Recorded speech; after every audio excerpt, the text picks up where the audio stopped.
बिस्मिल्लाहिर्रहमानिर्रहीम। Welcome back to Hafiza Muntaha cooking home में मेरी यूट्यूब फैमिली कैसी। उम्मीद करती हूँ कि सब खैरियत से होंगे। तो आज मैं आपके लिए लाई हूँ एक न्यू रेसिपी, कद्दू शरीफ के कोफ्ते बनाने का तरीका। कद्दू शरीफ को आप ले लें, इसको अच्छी तरह से बिलीकश कर लें और इसको हाथ की मदद से या किसी मलमल के कपड़े से इसको अच्छी तरह से इसका पानी निकाल लें।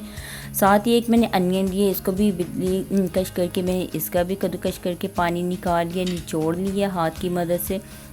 साथ एक चम्मच में अदरक लहसुन का पेस्ट ऐड करूँगी इसमें, और 3 से 4 अदद मैंने हरी मिर्च ली थी, इनको भी बारीक चॉप कर लिया मैंने। अब इसमें गरम मसाला, पिसा हुआ धनिया पाउडर, हल्दी 1 चम्मच नमक और लाल मिर्च ऐड करूँगी। सबसे इम्पोर्टेंट इसमें अब ऐड करने जा रही हूँ मैदा 1 चम्मच और 1 चम्मच मैंने बेसन लिए, 1 चम्मच आटा लिया। इन दोनों आटे और मैदे की जगह आप बेसन भी ऐड कर सकते हैं। तो इनको ऐड करके ये 3 चम्मच लिए हैं मैंने, तीनों चीज़ों के 1 चम्मच लिए। इनको अच्छी तरह से मिक्स कर लूँगी हाथ की मदद से। यहाँ पे ये ऑलमोस्ट मिक्स हो चुका हुआ है, ये देखें। अब इसको मिक्स करके मैं 15 मिनट के लिए छोड़ दूँगी। ये देखें कितनी अच्छी लुक लग रही है, ये देखिए। अब इस तरह हमें इसके कोफ्ते बनाने हैं, बॉल बनाएंगे इसके हम 15 मिनट बाद। अब ये देखिए मैं बॉल बनाने जा रही हूँ, कोफ्ते बनाने जा रही हूँ इस तरह से। मैंने 3 कद्दू लिए थे, इनको कद्दू कश कर लिए मैंने बिली कश करके। यहाँ पे हमारे कोफ्ते जो हैं कद्दू के रेडी हो चुके हैं। अब हम इन्हें फ्राई करने की तरफ चलते हैं। मैंने एक कढ़ाई ली है, इसमें मैंने ऑयल गरम कर लिया, इसको मैं चेक करने जा रही हूँ इधर थोड़ा सा डाल के। तो ये देखिए अल्हम्दुलिल्लाह हमारा घी गरम हो चुका है। अब इसमें मैं कोफ्ते जो बना के रखे हुए थे कद्दू शरीफ के वो ऐड कर दूँगी और इनको लाइट सा मैं ब्राउन करूँगी, फ्राई कर लूँगी। आप आटे की जगह और मैदे की जगह बेसन ऐड करें, वो ज़्यादा ही इसमें बेस्ट रहेगा। देखें लाइट ब्राउन हो चुके हैं। अब इनकी साइड चेंज की है। साइड चेंज करने के बाद इनको मैंने निकाल ली, ये कुछ इस तरह की लुक में आ चुके हैं। माशाल्लाह कितने अच्छे लग रहे हैं, ऐसे जैसे कीमे के हों। अब उसी ऑयल में मैंने 3 लौंग ऐड की हैं, थोड़ा सा ज़ीरा 1 चम्मच ऐड करके इसको मैं थोड़ा सा फ्राई करूँगी खुशबू के लिए। ये दोनों चीज़ें ऐड की हैं मैंने। अब इसमें अदरक लहसुन का पेस्ट ऐड करके इसको लाइट सा ब्राउन करूँगी।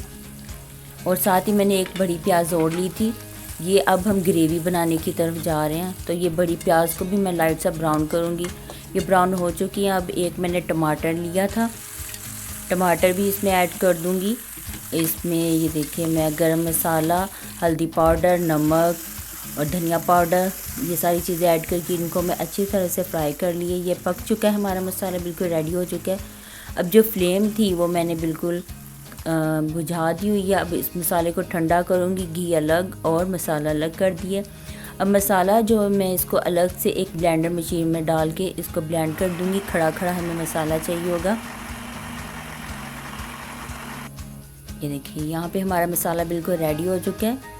इस तरह से हमें खड़ा खड़ा मसाला चाहिए होगा। अभी उसी कढ़ाई में जिसमें मैंने इसको फ्राई किया था मसाले को, इसमें मैं ये देखिए सारा इसको साफ़ करूँगी। पहले इसको मैं वेस्ट बिल्कुल भी नहीं करूँगी, धोया भी नहीं, उसी कढ़ाई को लिया। इसमें अब जो मैंने ऑयल निकाल के रखा था इसमें मैं 3 से 4 चम्मच इसमें ऑयल ऐड करूँगी। छोटे रेगुलर जो स्पून हम यूज़ करते हैं वो वाले मैंने ऐड किए। और जो मसाला मैंने पेस्ट बना के ब्लेंड किया था वो इसमें ऐड करके इसको लाइट सा मैं भूनूँगी इस तरह से।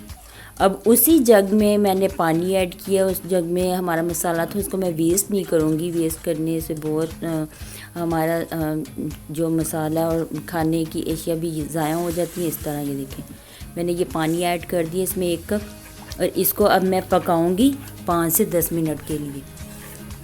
10 मिनट इसे मैं पका लिया इसको। ये देखिए अब ऑयल भी ऊपर आना शुरू हो चुका हुआ है। अब जो मैंने कोफ्ते बना के रखे थे वो इसमें ऐड कर दूँगी और इनको मैं हल्की आंच पे अब इसको कवर करके मैं अच्छी तरह से इसको पकाऊंगी। जिस तरह मैं पिछली वीडियोस में आपको बता चुकी हूँ कि हमें फ्लेम कम कर देनी चाहिए। ये देखिए अब मैं इसको 15 मिनट 10 मिनट बाद चेक कर रही हूँ। माशाल्लाह ये देखिए कितना ऑयल ऊपर आ चुका है। मैंने थोड़ा सा ही ऑयल डाला था, ये देखिए अल्हम्दुलिल्लाह।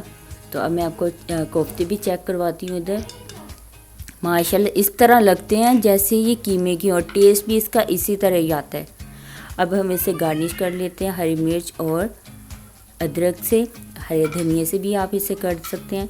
तो लीजिए जनाब, हमारे गर्मा गर्म कद्दू शरीफ के कोफ्ते रेडी हैं। अगर आपको मेरी रेसिपी पसंद आए तो मेरे चैनल को लाइक एंड सब्सक्राइब कर दीजिएगा, वीडियो को शेयर करना मत भूलिएगा। मिलते हैं नेक्स्ट वीडियो के साथ, तब तक के लिए अल्लाह हाफिज़।